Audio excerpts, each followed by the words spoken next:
একটু পরিকল্পনা করুন, আজ আমি ঋণে ডুবে আছি, খাওয়ার চাল নেই, জমিটুকু বন্ধক রাখা, আর মানুষ আমাকে বলে তুই কিছুই পারিস না। কিন্তু ঠিক এই অবস্থা থেকেই যদি একজন মানুষ কয়েক বছরের মধ্যেই কোটি টাকার মালিক হয়ে যায়, তাহলে সে কি করেছিল? আজকের এই গল্পটা শেষ না শুনে আপনি হয়তো নিজের জীবনের সবচেয়ে বড় অনুপ্রেরণাটা মিস করবেন। কারণ এই গল্প শুধু একজন গরিব কৃষকের না, এই গল্প আপনার, আমার এবং সেই সব মানুষের যারা হাল ছেড়ে দিতে চেয়েও দেয়নি। পর্ব এক গরিব কৃষকের জীবন। গ্রামের নাম ছিল চরালীনগর গ্রাম। চারিদিকে শুধু ধান ক্ষেত, কাঁচা রাস্তা আর দারিদ্র। এই গ্রামেই থাকতো একজন কৃষক, নাম আব্দুল করিম। তার নিজের বলতে ছিল এক টুকরো ছোট জমি, ভাঙা মাটির ঘর আর অসুস্থ বাবা মা। প্রতিদিন ভোরে ঘুম ভাঙতো আজানের আগেই, হাতে লাগল, কাঁধে কোদাল, এই ছিল তার পুঁজি। কিন্তু সমস্যা ছিল একটাই, পরিশ্রম ছিল কিন্তু ভাগ্য ছিল না। কখনো বন্যা, কখনো খরা, কখনো বাজারে ধানের দাম পড়ে যায়, ঋণের খাতা মোটা হতে লাগলো আর সম্মান ছোট হতে লাগলো। একদিন মহাজন সরাসরি বলে দিল, এই মৌসুমে টাকা না দিলে জমি লিখে দিবি। সেই রাতে করিম ঘুমাতে পারেনি। পর্ব 2, ভাঙনের শেষ প্রান্তে দাঁড়িয়ে। রাতের অন্ধকারে মাঠের দিকে তাকিয়ে করিম ভাবছিল, আমি কি সত্যি ব্যর্থ?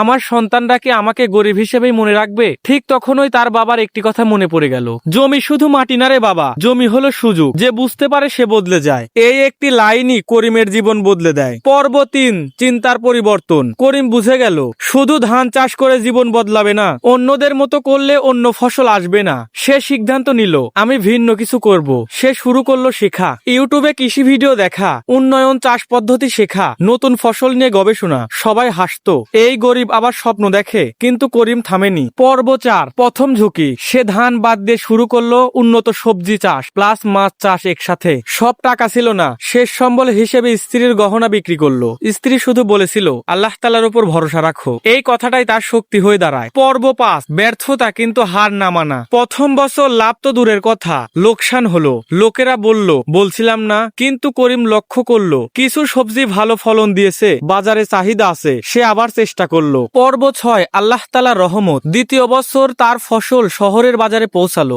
একজন পাইকার বলল, এই মানের পণ্য আমি নিয়মিত নেব। সেই দিন করিম প্রথম বুঝলো সে ঠিক পথে আছে। পর্ব 7, ব্যবসায় রূপান্তর। করিম শুধু কৃষক থাকেনি, সে হয়ে উঠলো এগ্রো উদ্যোক্তা। অন্য কৃষকদের যুক্ত করলো, নিজের বাজার ধরলো, ব্যাংকিং শিখলো। এক সময় যে মানুষ ঋণগ্রস্ত ছিল, আজ সে পাকা বাড়ির মালিক, আধুনিক কৃষি যন্ত্রের মালিক, ব্যাংকে সঞ্চয় আছে। পর্ব 8, চূড়ান্ত সাফল্য।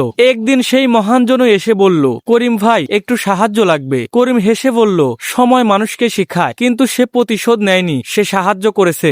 আর করিম বলল, গরিব হওয়া লজ্জা না, কিন্তু চেষ্টা ছেড়ে দেওয়া লজ্জা। আপনি আজ যেখানে আছেন সেখান থেকেই আপনার গল্প শুরু হতে পারে। এই করিমই একদিন রাতে মাঠে বসে কেঁদেছিল। আজ সেই মাঠেই দাঁড়িয়ে সে আকাশের দিকে তাকিয়ে হাসে। এক সময় যে মানুষটা 100 টাকার জন্য মাথা নিচু করত, আজ সে মানুষের পাশে দাঁড়ানোর জন্য মাথা উঁচু করে। কিন্তু শুনুন, এই গল্পের সবচেয়ে বড় শিক্ষা টাকা না, সবচেয়ে বড় শিক্ষা হলো আল্লাহ তাআলা যখন কাউকে উপরে তুলে, তখন আগে তার চিন্তাকে বড় করে দেয়। করিম আজও ভোরে উঠে ফজরের নামাজ পড়ে, আজও মাটিতে হাত রাখে, কারণ সে জানে যে মাটি তাকে কাঁদিয়েছে সেই মাটি একদিন তাকে দাঁড় করিয়েছে। সে তার সন্তানদের শুধু ধনী হতে শেখায় না, সে শেখায় সৎ থাকতে, ধৈর্য করতে এবং কখনো হাল না ছাড়তে। আপনি যদি আজ জীবনে হাল ছেড়ে দিতে চান, তাহলে এই ভিডিওটা আবার শুরু থেকে দেখুন, কারণ আপনি জানেন না আপনার জীবনের মোড় ঠিক কোন সময় ঘুরে উঠবে। সর্বশেষ দোয়া, হে আল্লাহ, যারা কষ্টে আছে তাদের ধৈর্য দাও, আর যারা চেষ্টা করছে তাদের চেষ্টা কবুল করো। এই গল্প যদি আপনাদের হৃদয়ে লেগে থাকে, তাহলে একটি লাইক দিন, কমেন্টে লিখুন